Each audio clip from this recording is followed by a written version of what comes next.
वालेकुम, welcome to listen your body.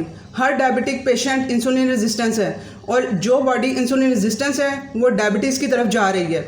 आज के इस वीडियो में मैं यूथ को लेकर बात करने वाली हूँ।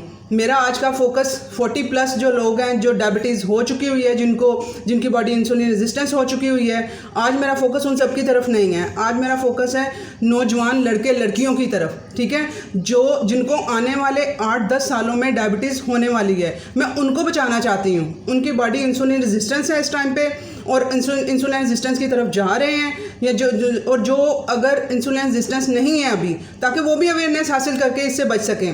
जो फॉरेन कंट्रीज़ हैं वहाँ पर 87% जो उनसे हैं नौजवान लड़के लड़कियाँ वो इंसुलिन रेजिस्टेंस है उनकी बॉडी, और उधर तो एक्सरसाइज भी वो लोग करते हैं और पाकिस्तान में तो एक्सरसाइज का ट्रेंड ही नहीं है।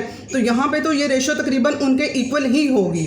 तो मैं उन लोगों को फोकस कर रही हूँ कि ताकि ये जो हमारे नौजवान लड़के लड़कियाँ हैं वो इस डायबिटीज़ जैसे मर्ज से बच सकें। आज के इस वीडियो में मैं यही बताने वाली हूँ कि इंसुलिन रेजिस्टेंस क्या होता है, इसको और इसकी पहचान किस तरह से होगी कि इंसुलिन रेजिस्टेंस है कोई बॉडी, और इससे किस तरह से बचा जा सकता है टाइमली।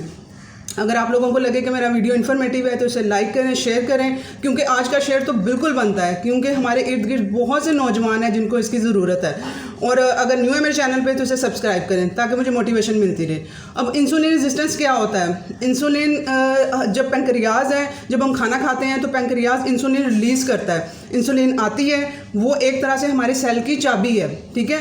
हमारा सेल को सारी एनर्जी, सारी ताकत हमारे सेल को चाहिए होती है। वो बिल्डिंग ब्लॉक होते हैं हमारे सेल, उनको एनर्जी सारी चाहिए होती है। अब वो इंसुलिन आती है जब हम खाना खाते हैं, वो उस सेल को सेल की चाबी है, उसे ताले को खोलती है, एनर्जी उसके अंदर जाती है, तब वो यूटिलाइज होती है एनर्जी, ठीक है। अब इंसुलिन आएगी ही नहीं, चाबी आएगी ही नहीं, ताला ही नहीं खुलेगा तो एनर्जी अंदर जाएगी ही नहीं। तो वो एनर्जी जौन सी है वो कहाँ जानी है? उस एनर्जी में जो फ्रुक्टोज होगा, जो कि हम फ्रूट के थ्रू खाते हैं, वो डायरेक्ट जाके लीवर में स्टोर हो जाएगा, जिसे कहते हैं फैटी लीवर हो गया, ठीक है। और यंग क्यों हो रहा है यंगस्टर को? फ्रुक्टोज खाते हैं, यूटिलाइज नहीं करते हैं, इंसुलिन रेजिस्टेंस है बॉडी, जाके लीवर में स्टोर हो रहा है, फैटी लीवर बन रहा है। बाकी जो उनसे ग्लूकोज वगैरह है, सारा ग्लूकोज ब्लड में भी, इसमें भी, सेल में भी जाता है। तो जो हमारा सारा जो एनर्जी होएगी वो कहाँ जाके स्टोर, हमारे हिप एरिया में, बेली एरिया में जाके वहाँ पे स्टोर हो जाएगी, तो वो यूटिलाइज नहीं हो पाएगी। तो इंसुलिन का आना, खाना जब हम खाएंगे ये बहुत ज़रूरी है। तो जब होता, अब इंसुलिन रेजिस्टेंस बॉडी क्यों हो जाती है? अब आप लोगों ने इंसुलिन रेजिस्टेंस का नाम सुन के परेशान नहीं होना, क्योंकि यहाँ पर पाकिस्तान में डॉक्टर्स को भी अब समझ आना शुरू हुई है। तो आप लोग तो आम लोग हैं, इस वजह से आप लोग बार बार इसको सुनेंगे और मेरे साथ इन टच रहेंगे। मैं आप लोगों के लिए बहुत ईजी ये सारा कुछ बना दूँगी इंशाल्लाह ताला आने वाले टाइम में। अब आप लोगों ने जब पैंक्रियाज है, जब हम, अब ये इंसुलिन रेजिस्टेंस क्यों होती है बॉडी? जब आप लोग बार बार खाते हैं, स्नैकिंग करते हैं, तो वो जब भी खाना खाते हैं इंसुलिन आती है उसे हजम कराने के लिए, उसे सेल तक पहुंचाने के लिए। तो जब आप लोग बार बार खाएंगे, इंसुलिन बार बार आएगी, वो पैंक्रियाज थक जाएगा इंसुलिन बना के, और इंसुलिन आके वो कहेगी मैं नहीं जाती हूँ, ठीक है। वो फिर आप नॉक करते रहोगे, खाना खाओगे, यानी कि नॉक होएगी वहाँ पे जाके इंसुलिन को, लेकिन वो सुनेगी ही नहीं। इससे कहते हैं बॉडी इंसुलिन रेजिस्टेंस हो गई है। बॉडी सुन ही नहीं रही है, वो इंसुलिन रिलीज ही नहीं कर रहा है पैंक्रियाज, वो इंसुलिन पहुंच ही नहीं रही है सेल तक उसे खाना, एनर्जी पहुंचाने के लिए।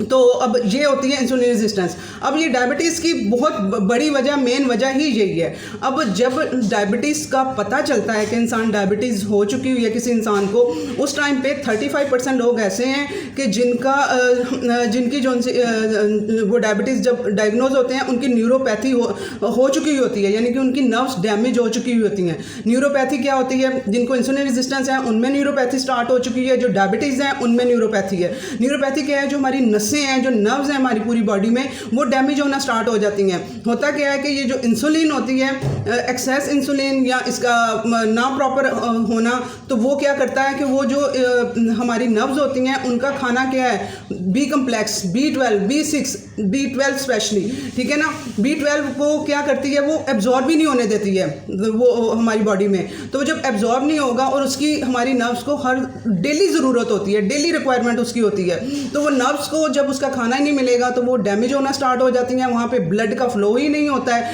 तो वो 35% जब डायबिटीज़ डायग्नोज हुई है ना किसी को, तो उसका मतलब है कि उसमें 35% उसकी नर्व्स डैमेज हो चुकी हुई हैं। तो अब मैं वो 35% जो डैमेज हो चुके हुए हैं लोग डायबिटीज़ होने पे, मैं उन नर्व्स को बचाना चाहती हूँ, लोगों की नर्व्स को बचाना चाहती हूँ कि पहले अवेयरनेस हासिल करके जब इंसुलिन रेजिस्टेंस आपकी बॉडी स्टार्ट हुई है उसके 8-10 साल बाद जाके डायबिटीज़ होएगी। ये बॉडी पे डिपेंड करता है, किसी की 4 साल बाद, किसी की 5 साल बाद, उसका लाइफस्टाइल डिपेंड करता है। कोई 10 साल बाद, कोई 12 साल बाद जाके उन्होंने डायबिटीज़ हो जाना है, तब तक उनका ये सारे अंदर डैमेज हो चुका होगा सारा कुछ, तो तब रिवर्स करना बहुत मुश्किल होता है। अब इसको टाइम पे अगर कर लेंगे तो हम ये सारी चीज़ें बचा सकते हैं। अच्छा, मैं बता रही थी कि जब डायबिटीज़ डायग्नोज होती है, इंसुलिन जिनको इंसुलिन रेजिस्टेंस है, डायबिटीज़ डायग्नोज हुई है, 35% की न्यूरोपैथी हो चुकी होती है।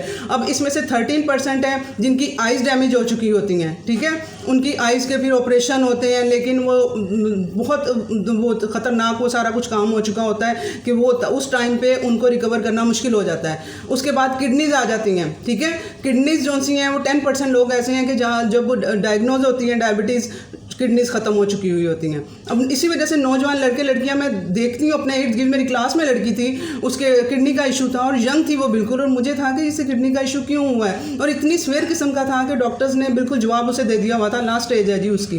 तो वो उस टाइम पे मैं नहीं, आज से 5-6 साल पहले की बात है, मैं नहीं समझ पाई कि इसके साथ क्या हुआ है। तो अब ये इंसुलिन रेजिस्टेंस, ठीक है, तो अब ये 3 चीज़ें जो मैंने आप लोगों को भी, तो ये तो मेन बताई हैं, इसके अलावा भी और बहुत सी चीज़ें हो रही होती हैं, ये मेन 3 चीज़ें हो रही होती हैं जिनको इंसुलिन रेजिस्टेंस है, हमने इनको बचाना है। अब इसकी पहचान क्या होगी, किस तरह से पता चलेगा कि बॉडी इंसुलिन रेजिस्टेंस है किसी की।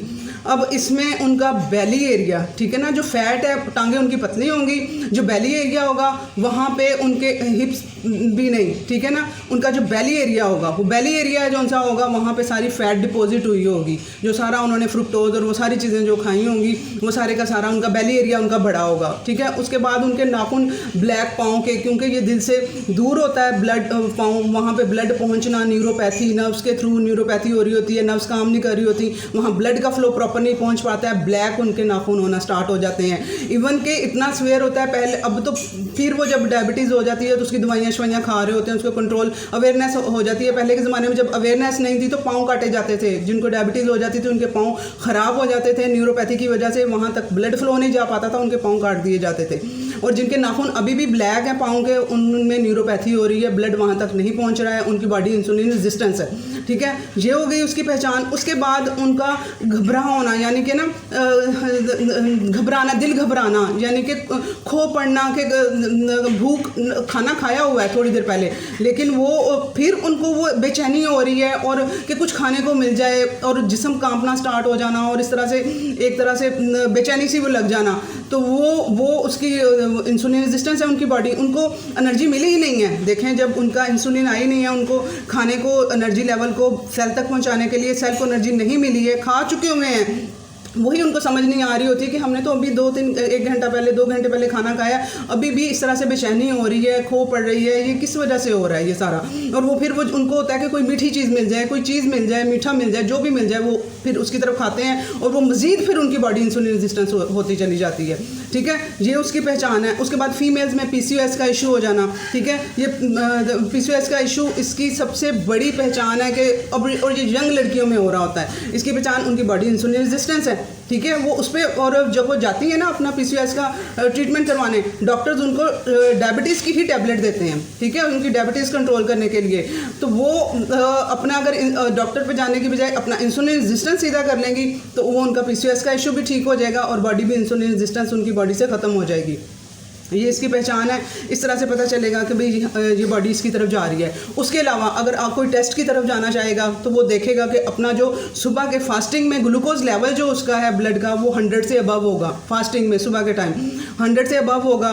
उसकी जो HDL जो अच्छा कोलेस्ट्रॉल है बिलो 40 होगा मेल में और बिलो 50 होगा फीमेल में। इसके अलावा ब्लड प्रेशर 132/80 होगा। 132 ऊपर वाला 130 नीचे वाला 80 से अबव होगा। ठीक है, ब्लड प्रेशर का इशू होगा।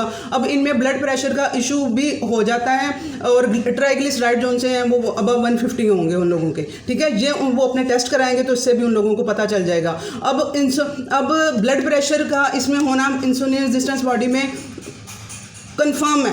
उसकी वजह यह है कि जब वो बॉडी में इन्फ्लेमेशन बहुत ज़्यादा हो जाती है, इन्फ्लेमेशन का मतलब है सूजन, अंदर कट लग जाते हैं सेल्स में और सारा कुछ डैमेज हुआ होता है। इन्फ्लेमेशन की वजह से उनका ब्लड प्रेशर का इशू हो जाता है। तो ब्लड प्रेशर भी एक चौथा इसका मेन बीमारी है जो इंसुलिन रेजिस्टेंस है बॉडी, और जो डायबिटीज़ की तरफ जा रहे हैं। अब ये सारी चीज़ें आप लोगों ने अपनी पहचाननी है और उसको देखना है कि हम इंसुलिन रेजिस्टेंस की तरफ जा रहे हैं। अगर टेस्ट हैं तो वो ये वाले टेस्ट अपने करेंगे तो उससे उन लोगों को आइडिया हो जाएगा। अदरवाइज जो बाकी मैंने सारी निशानियां बताई हैं उनसे उनको पता चल जाएगा। अब करना क्या होगा इसमें मैं कंप्लीट इसमें डाइट प्लान का वीडियो बनाऊंगी। अब के लिए क्योंकि वीडियो लंबा हो जाएगा, अब के लिए मैं बता देती हूँ कि आप लोगों ने फास्टिंग की तरफ जाना है और गुड फैट की तरफ जाना है। कि आप लोगों ने अपना एक मरतबा रज के खाना है। रज के मतलब नहीं है कि आपने इतना खाना है, इतना खा लें। रज के मतलब है कि इतना ही खाएं लेकिन उसमें न्यूट्रिएंट्स पूरे हों, कार्ब्स कम हों, रोटी कम हो, गुड फैट हो, ठीक है। अंडा विद योक, उसकी जर्दी समेत अंडा खाना है। कोकोनट ऑयल, देसी घी, मक्खन, ये आप लोग नाश्ते में अच्छा गुड फैट्स लेंगे। आप देखेंगे कि आपकी इंसुलिन बार बार नहीं आएगी और आपको भूख भी जल्दी नहीं लगेगी और आपके ट्राइग्लिसराइड भी ठीक रहेंगे। साथ में एक्सरसाइज भी आप अपनी रखेंगे।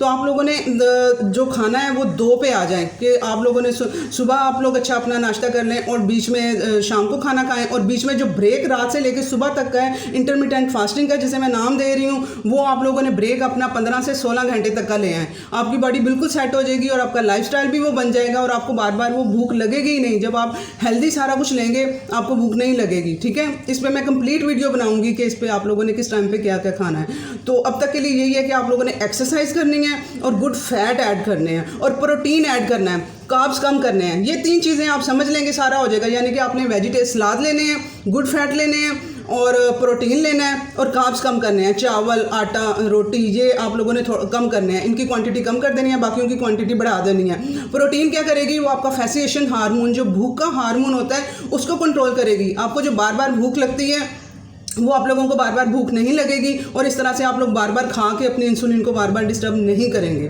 ठीक है।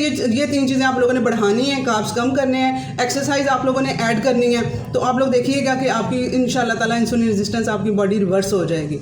आई होप ये वीडियो इन्फॉर्मेटिव था। प्लीज़ इसे शेयर करें, बहुत से लोगों को इसकी ज़रूरत है और यूथ को ज़रूरत है। अल्लाह।